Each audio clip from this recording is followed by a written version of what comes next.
Hello everyone, my name is Alaukik Dikshit. Welcome to the City Group of College Lucknow. आज हम लोग cost accounting के lecture तीसरे में डिस्कस करेंगे प्रोसेस कॉस्टिंग, क्योंकि प्रीवियस भी हम प्रोसेस कॉस्टिंग को डिस्कस कर रहे थे, जिसमें कि हमने सीखा था कि किस तरीके से प्रोसेस कॉस्टिंग क्या होती है, प्रोसेस कॉस्टिंग का नेचर कैसा होता है और प्रोसेस कॉस्टिंग के अकाउंट किस तरीके से बनाए जाते हैं. जिसमें हम लोगों ने चेक किया था कि कैसे रॉ मटेरियल होता है, निकलता है, वेस्टेज निकलता है, कैसे इनपुट निकलता है. तो हम लोगों ने नॉर्मली उसको क्वेश्चन पे फ्रेम करके देखा था. मगर आज हम लोग जिस टॉपिक की बात कर रहे हैं उसके आगे के पोर्शन की, उस टॉपिक का नाम है प्रोसेस कॉस्टिंग में ट्रीटमेंट ऑफ लॉसेस. इसकी बात कर रहे हैं स्टूडेंट, ट्रीटमेंट ऑफ लॉसेस, कि प्रोसेस कॉस्टिंग के अंतर्गत ट्रीटमेंट ऑफ लॉसेस कैसे होते हैं, कितने तरीके से होते हैं और किस किस तरीके से अकाउंट में शो किए जाते हैं. तो आइए आज का लेक्चर हम लोग स्टार्ट करते हैं. बेसिकली लॉसेस की अगर बात करें तो प्रोसेस कॉस्टिंग के अंतर्गत तीन तरीके के लॉसेस पे हम बात करते हैं. जिन तीन तरीके के लॉसेस को हम अकाउंट वाइज शो करते हैं. पहला लॉस जो होता है मेरा नॉर्मल लॉस होता है, नॉर्मल लॉस. दूसरा लॉस जो मेरा होता है वो होता है एबनॉर्मल लॉस, और तीसरा लॉस मेरा होता है एबनॉर्मल इफेक्टिवनेस. इसको एबनॉर्मल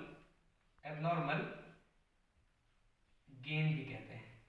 तो इन तीनों को निकालने के क्या तरीके होते हैं, क्या मेथड्स होते हैं, क्या होता है नॉर्मल लॉस, क्या होता है एबनॉर्मल लॉस, आइए हम जानते हैं. करते हैं प्रोसेस कॉस्टिंग में नॉर्मल लॉस की.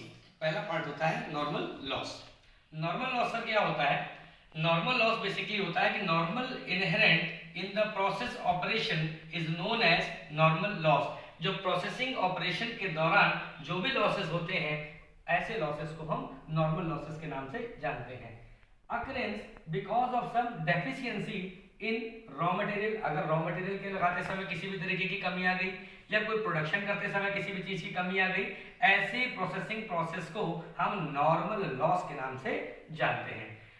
नॉर्मल लॉस बेसिकली कब होते हैं? It take place at normal circumstances. Normal circumstances में नॉर्मल लॉस हो जाता है जिनको हम रोक नहीं सकते हैं. ऐसे खर्चों को हम नॉर्मल लॉस कहते हैं. फॉर एग्जाम्पल, अगर हम किसी गुड्स को एक जगह से उठा करके दूसरी जगह रखेंगे, तो उस जगह पर जो उठाएंगे, फॉर एग्जाम्पल अगर मैं आटा उठाता हूँ और आटा 10 जगह रखता हूँ, तो कुछ ना कुछ आटा जरूर वेस्ट होगा. तो ऐसे एक्सपेंस जिसको हम रोक नहीं सकते, जिसको हम नहीं बचा सकते, ऐसे खर्चों को नॉर्मल लॉस कहते हैं, जो प्रोसेस कॉस्टिंग के अंतर्गत ऑपरेशन के दौरान आते हैं. इसमें स्टूडेंट समझने वाली बात क्या है, जिससे मेरा एमसीक्यू बनता है, क्या बनता है कि नॉर्मल लॉस जो होते हैं उसके किस तरीके के नॉर्मल लॉस होते हैं. तो क्या नॉर्मल वेस्टेज होता है मेरा? Yes sir, normal wastage is also a part of normal loss. Normal scrap is also normal loss. Normal spoilage भी नॉर्मल लॉस होता है. अब पूछते हैं कि normal loss sir debit side में प्रोसेस कॉस्टिंग के शो होता है या क्रेडिट साइड में प्रोसेस कॉस्टिंग के शो होता है? तो स्क्रैप वैल्यू जो होती है वो स्टूडेंट्स ध्यान दीजिएगा, क्रेडिट साइड में प्रोसेस अकाउंट के दिखाया जाता है. अभी हम लोग अकाउंट बनाएंगे तो उसमें देखेंगे, लेकिन आपको पहले से पता होना चाहिए कि जो नॉर्मल लॉस होता है वो प्रोसेस कॉस्टिंग के क्रेडिट साइड में शो होता है. क्या नॉर्मल लॉस किस तरीके का सर एक्सपेंस होता है? नॉर्मल लॉस किस तरीके का एक्सपेंस होता है? तो जो नॉर्मल लॉस होता है ये नॉमिनल नेचर का एक्सपेंस होता है. किस नेचर का होता है? नॉमिनल. आप लोगों ने अकाउंट पढ़े होंगे, personal account, real account, nominal account. तो किस नेचर का एक्सपेंस होता है? तो ये बहुत मोस्ट इंपॉर्टेंट पार्ट है कि किस नेचर का होता है. ये नॉमिनल नेचर का होता है प्रोसेस कॉस्टिंग में नॉर्मल लॉस. तो स्टूडेंट अब हमारे सामने क्वेश्चन है नॉर्मल वेस्टेज का, कि इनपुट आपके पास है कितना? 100 यूनिट्स का. 100 यूनिट्स का इनपुट है. मटेरियल आपके पास है 750, लेबर आपके पास है 500, ओवरहेड आपके पास है 150. ये लिखा हुआ स्टूडेंट नॉर्मल वेस्टेज. यही एंट्री हमको सीखने की किस तरीके से नॉर्मल वेस्टेज जाता है. नॉर्मल वेस्टेज कितना है? 10%, विच सोल्ड कितने में? 5 रुपीज पर यूनिट के हिसाब से सोल्ड हुआ है. आपको क्या करना है? प्रोसेस कॉस्टिंग में इसको शो करना है.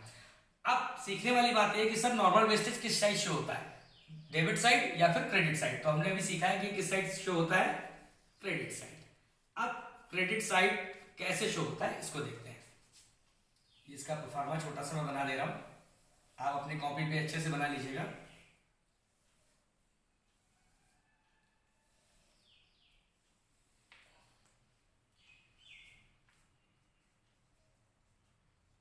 Particular per unit amount, particular per unit और अमाउंट. सबसे पहले करा इनपुट 100 यूनिट्स, ठीक, टू रॉ मटेरियल इंट्रोड्यूस्ड या इनपुट, जो भी आपकी यूनिट्स आई हैं, कितनी है? 100 यूनिट्स, यूनिट्स वाले कॉलम में मैंने लिख दिया। कितना मटेरियल है? 750। ठीक, मटेरियल हो गया। फिर क्या लिखा हुआ? लेबर 500 टू लेबर, जो भी एक्सपेंस हो आप लिख देना। डैश कितना रुपए है? 500 रुपीज। लेबर को यूनिट में सर क्यों नहीं लिखते? क्योंकि मैंने बताया था कि क्वांटिटी पे डिपेंड होता है, इसकी लेबर पे एक्सपेक्टेंसी प्रोसेस कॉस्टिंग में नहीं होती है। ओवरहेड टू एक्सपेंस कितना है? ये आपका दे रखा 150। Normal wastage 10%। मैंने बताया भी था कि जो भी परसेंटेज के आइटम होते हैं वो सब क्रेडिट साइड जाते हैं, वो चाहे नॉर्मल वेस्टेज हो, वो चाहे आपका एबनॉर्मल वेस्टेज हो, किसी भी तरीके के जो वेस्टेज होंगे वो सारे के सारे आपके बाय साइड में शो होंगे। अब क्रेडिट को मैं क्या बोलता हूँ? बाय, क्या बोलूंगा? Normal wastage. नॉर्मल वेस्टेज कितना परसेंट है स्टूडेंट्स? 10%। 10%। अब ये 10% किस अमाउंट का आप निकालोगे? आप पर यूनिट का अमाउंट में है, नॉर्मल वेस्टेज 10% हो रहा है, तो 10% किस पे होगा? जितनी यूनिट्स मेरे पास प्रोड्यूस्ड हुई होगी। तो 100 यूनिट्स का 10% कितना आता है? 10। तो ये 10 यूनिट मेरी वेस्ट हो गई। विच रियलाइज यानी कि विच सोल्ड ₹5 पर यूनिट, तो कितने में सोल्ड हो गई है? 50 पे एट द रेट ऑफ ₹5।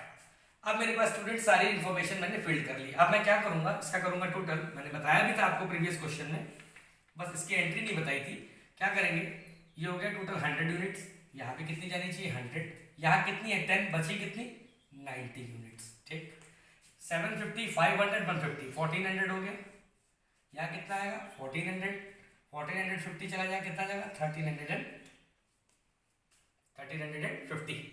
इसको क्या लिखेंगे? By output transfer to next process नहीं लिखेंगे, क्योंकि मेरे पास एक ही प्रोसेस है, तो उसको क्या करेंगे? By finished goods. अगर मेरे पास दूसरा प्रोसेस होता है जहां पर हमारे और इंफॉर्मेशन होती है, अलग अलग प्रोसेस करके कैटेगराइज होता, क्योंकि प्रोसेस क्या है? अलग अलग प्रक्रियाओं से होकर गुजरने वाले खर्चे हैं, तो उसको हम क्या करते हैं? By output transfer to next process. फिर हम अगले प्रोसेस में जैसे हमने ट्रांसफर किया था वैसे इसको ट्रांसफर करते हैं। इसमें क्या है कि नॉर्मली हमसे पूछा गया था कि कितने टन आप फिनिश गुड्स बना रहे हो, तो हमारा जो मेन फिनिश गुड्स है वो कितना है? 90 एंड 1350। दूसरी चीज, नॉर्मल वेस्टेज किस साइड से होता है? क्रेडिट साइड होता है। आपने इसका ट्रीटमेंट देख लिया। आई होप आपको नॉर्मल वेस्टेज स्टूडेंट्स समझ में आ गया। अब बात कर रहे हैं एबनॉर्मल लॉस की। अभी हमने समझा नॉर्मल लॉस, अब बात करते हैं एबनॉर्मल लॉस की। सर एबनॉर्मल लॉस बेसिकली क्या होता है? एबनॉर्मल लॉस जो होता है वो अकरेंस होता है किस लिए? ड्यू टू एबनॉर्मल और अनफोर्सीन सर्कमस्टेंसेस। किसी ऐसी चीज से जिस चीज के कारण हम उस लॉस को बचा सकते थे मगर हम बचा नहीं पाए, ऐसी अकरेंस के कारण एबनॉर्मल लॉस मेरा हो जाता है। कैसे एबनॉर्मल लॉस मेरा होता है?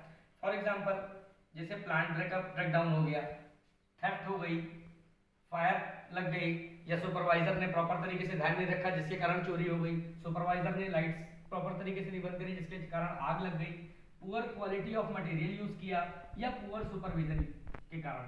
तो इन सब चीजों के कारण जिस तरीके के लॉस की अकरेंस होती है, ऐसे लॉस को हम बोलते हैं एबनॉर्मल लॉस। इंपॉर्टेंट क्वेश्चन के लिए क्या बनता है जो एमसीक्यूज के लिए, कि एमसीक्यूज के लिए कि व्हाट इज एबनॉर्मल लॉस, तो हम बोल सकते हैं कि the difference between actual loss and anticipated loss. जो एक्चुअल लॉस मेरा हुआ है और कितना लॉस मेरा हुआ था, उसके डिफरेंस को हम क्या बोलते हैं? एबनॉर्मल लॉस बोलते हैं। The difference between actual loss and anticipated loss.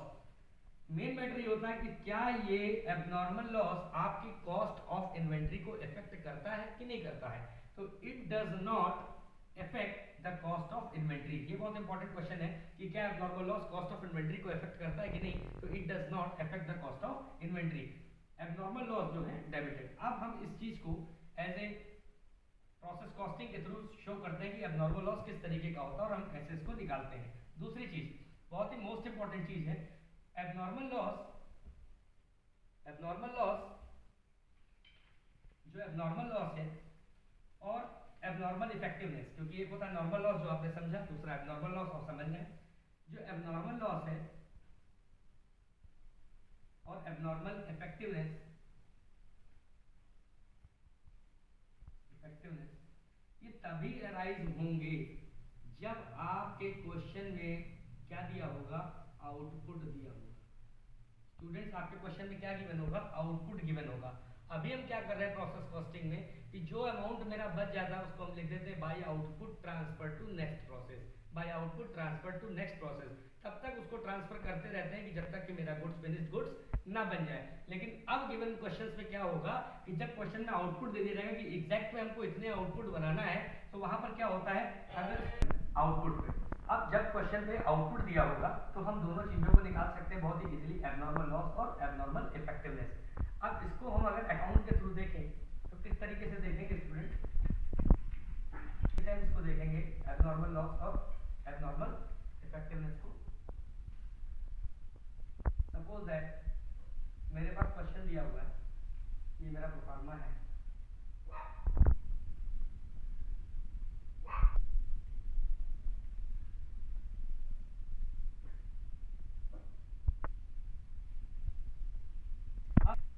Okay. अब मैं एक क्वेश्चन को रीड करता हूं, आप समझना, और इस क्वेश्चन को इस पे हम लोग प्लॉट करेंगे। क्या क्वेश्चन पे दिया हुआ है कि मैन्युफैक्चर जो हो रही है वो हो रही है मैन्युफैक्चरिंग, मैं क्वेश्चन को इधर लिख यूनिट। अब आपके पास 200 यूनिट्स हैं, आपका मटेरियल कितना लग रहा है, मटेरियल आपका लग रहा है 2000, लेबर कितना लग रहा है 750 का, और ओवरहेड कितने लग रहे हैं 250 के। एज यूजुअली हम लोग जैसे खर्चों को अभी दिखा रहे थे उसी तरीके से। The normal loss 5%, which can be sold, sold कितने पे हो रहा है normal loss at 10 rupees per unit. Sir इतना ही क्वेश्चन अभी हम लोगों ने प्रीवियस किया है, बिल्कुल नॉर्मल वही डिटेल्स गिवन है। नई चीज क्या दिया हुआ है इसमें, देखो दिया हुआ है द एक्चुअल आउटपुट इज, कितना दे रखा है 150 यूनिट। ये स्टूडेंट नई चीज है कि आउटपुट दिया, और मैंने आपको बताया कि जब क्वेश्चन पे आउटपुट दिया होगा ऐसे क्वेश्चन पे हम लोग या तो एब्नॉर्मल लॉस निकालेंगे या एब्नॉर्मल इफेक्टिवनेस निकालेंगे। सर दोनों चीजें निकालेंगे कि एक चीज निकालेंगे। अगर आपका बैलेंस इस साइड बढ़ता है तो इधर को बोलते हैं एब्नॉर्मल इफेक्टिवनेस, क्या बोलते हैं एब्नॉर्मल इफेक्टिवनेस। और अगर वैल्यू इस साइड शॉर्ट रह जाती है तो उसको बोलते हैं बाय एब्नॉर्मल वेस्टेज।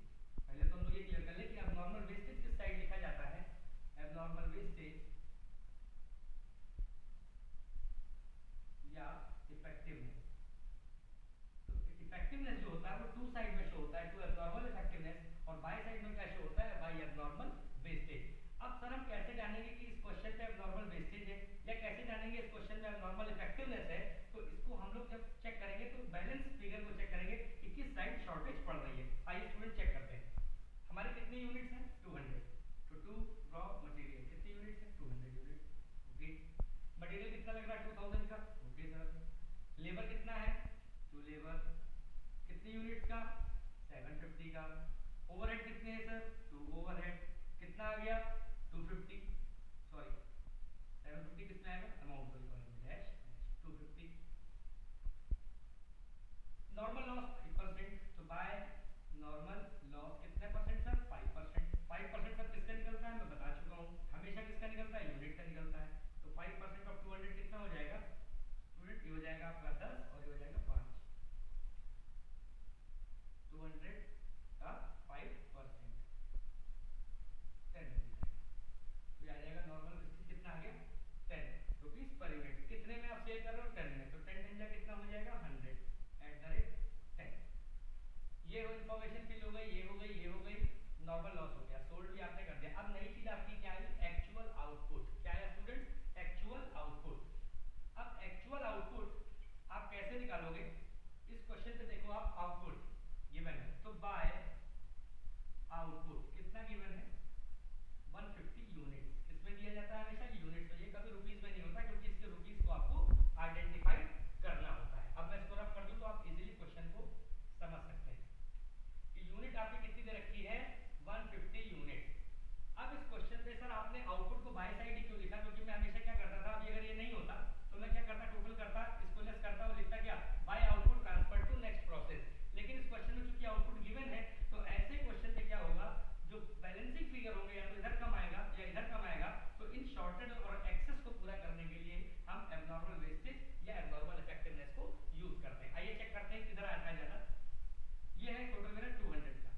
40 यूनिट्स का अमाउंट क्या होगा, ये अगर हम निकाल लें तो उसके बाद हमें क्वेश्चन को बहुत ही इजीली फ्रेम कर लेंगे।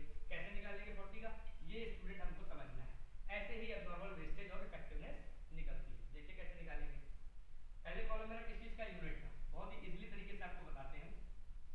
Working no unit is equal to, unit मेरी कितनी है 200, ठीक है सर, माइनस कर दिया। कितनी यूनिट मेरे पास इधर गिवन है 10 यूनिट। सर 40 भी तो गिवन है, 150 भी तो गिवन है ना, इसका अमाउंट हमको पता नहीं है और इसी का अमाउंट हमको निकालना है। अगर इसी का अमाउंट हमको निकालना है तो उसको हम डिटेक्ट कर देंगे तो यूनिट जीरो हो जाएगी, इसलिए हम जो अमाउंट हमको पता होते हैं उसी को घटाते हैं। कितना आ जाएगा 190, ठीक सर। अब अमाउंट की बात कर ले, अमाउंट कितना है इधर का, टोटल कर लो 2000 और 750 800 तो 3000, ये कितना हो जाएगा इधर 3000। 3000 में से 100 चला गया, 3000 माइनस कितना चला गया 100 चला गया, तो कितना आ गया 2900, ये आ गया। अब हमें कितने की यूनिट चाहिए 40 की। आपको यूनिटरी मेथड बताते हैं बहुत सिंपल। 2900 जो मेरा टोटल आया है कितनी यूनिट्स का है, ये 190 का। आपको कितनी यूनिट्स का चाहिए 40 यूनिट्स का चाहिए। 2900 डिवाइडेड बाई 190 इंटू 40 तो कितना आ जाएगा 611। कितना आ जाएगा स्टूडेंट 611। अब आप इजीली क्या कर सकते हो, इस 3000 में से 611 प्लस 100 ये दोनों अमाउंट को जोड़ करके अगर आप घटा दोगे तो आपका वैल्यू निकल आएगी। यही अमाउंट ट्रांसफर हो जाएगा by output transfer to next process. पहले के क्वेश्चन में क्या होता था, हमारे पास ये नहीं दिया होता था, आउटपुट नहीं होता था, हम जो बैलेंस बचता था डायरेक्टली उसको डिडक्ट करके बाय आउटपुट कर देते थे ट्रांसफर टू नेक्स्ट प्रोसेस में। लेकिन जब क्वेश्चन में आउटपुट दिया होगा तो ऐसे क्वेश्चन पे हम या तो एब्नॉर्मल इफेक्टिवनेस निकालेंगे या एब्नॉर्मल वेस्टेज निकालेंगे। जैसा आपने देखा कि इधर वाले पेज में इधर शॉर्टफॉल आया तो इसी शॉर्टफॉल को हमने किससे लिखा, बाय एब्नॉर्मल वेस्टेज से। आई होप स्टूडेंट्स आपको ये चीज क्लियर हो। अब हम इसी पेज में एक क्वेश्चन आपको फ्रेम करते हैं स्टूडेंट्स। इसी में आप देखिए, इसी अमाउंट में समझ लिया बहुत ही इजीली। अब सपोज दैट मैं इसको रब कर दूं, नॉर्मल क्वेश्चन वैसे ही बना दूं और यहाँ पर आउटपुट चेंज करके इसी क्वेश्चन पे मैं आउटपुट आपको दे दूं 210 यूनिट। अब मेरे पास क्या होगा 210 यूनिट, अभी आउटपुट कम था तो आपने एब्नॉर्मल वेस्टेज निकाल दिया। अब मैं क्या करूंगा, सवाल वही है 200 यूनिट 2000 750 250, नॉर्मल लॉस कितना 5%, 200 का 5% निकाला 10 रुपीज। उसके बाद 10 रुपीज में सेल सोल्व कर दिया तो 100 रुपए आ गया। अब मेरे पास एक्चुअल आउटपुट दिया 200। अब मैंने जब बैलेंस किया तो देखा कि सर इधर का टोटल है 200 और इधर का टोटल है 220। कितना है 220। तो अब मैं यहाँ पर इसको हटा दूंगा, अब मेरा नॉर्मल वेस्टेज नहीं आएगा, अब मेरा क्या आएगा 220 बड़ी टोटल हो गई, यानी कि एक्सेसिव यूनिट आ गई। तो ऐसे को क्या बोलेंगे एब्नॉर्मल इफेक्टिवनेस। क्या बोलेंगे एब्नॉर्मल इफेक्टिवनेस। कितनी यूनिट की एब्नॉर्मल इफेक्टिवनेस 20 यूनिट की। अब मेरा मेन टारगेट क्या होगा, इस 20 यूनिट्स का अगर हम अमाउंट निकाल लें तो इसके टोटल में से अगर ये 100 घटा देंगे तो ये ऑलरेडी वैल्यू अपनी आ जाएगी। तो अब इसको निकालने के लिए क्या करेंगे, सर कोई दूसरा तरीका है? नो सर, सेम रूट को फॉलो करेंगे। कैसे, मैंने सबसे पहले क्या किया था, यूनिट्स लिखी थी। यूनिट्स इज इक्वल टू कितनी यूनिट्स है 200। सर ये भी 20 यूनिट्स हैं क्योंकि टोटल 220 का है, 220 नहीं लिखेंगे क्योंकि हमको 20 यूनिट्स की ही वैल्यू को फाइंड आउट करना है। तो हम कैसे करेंगे 200 में कितना घटाएंगे 10, वैल्यू कितनी आएगी 190। अमाउंट देख लो टोटल कितना है इसका 3000।